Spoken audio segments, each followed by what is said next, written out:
గుజరాత్‌తో తలపడిన మ్యాచ్‌లో Chennai super Kings తాత్కాలిక సారథి ధోనీ తొలిసారిగా నోరు విప్పాడు. ఈ మ్యాచ్‌లో ధోనీ సేన విజయం సాధించింది. విజయం అనంతరం ధోనీ తన రిటైర్మెంట్‌పై కీలక వ్యాఖ్యలు చేశాడు. ఈ సీజన్‌లో చివరి మ్యాచ్ ఆడారు.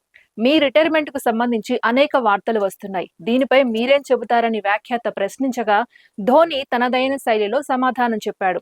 రిటైర్మెంట్‌కి సంబంధించి నేరుగా వ్యాఖ్యలు చేయనప్పటికీ దాదాపు తన రిటైర్మెంట్‌పై వస్తున్న ప్రశ్నలకు స్పష్టమైన సమాధానాలు చెప్పాడు. నాకు బైక్ రైడింగ్ అంటే చాలా ఇష్టం. నా సొంత రాష్ట్రంలో జార్ఖండ్ అంటే ఇంకా ఇష్టం. నా వద్ద అద్భుతమైన బైక్ కలెక్షన్ ఉంది. ఖచ్చితంగా సొంత రాష్ట్రం వెళతాను. ఇష్టమైన బైక్ రైడింగ్ ను ఆస్వాదిస్తాను. రిటైర్మెంట్ పై ఎప్పటికప్పుడు వార్తలు వస్తున్న విషయం తెలిసిందే. దీనిపై ఇంతకు ముందు నేను క్లారిటీ ఇచ్చాను. ఇకపై ఈ విషయం మీద మాట్లాడాల్సిన అవసరం లేదు.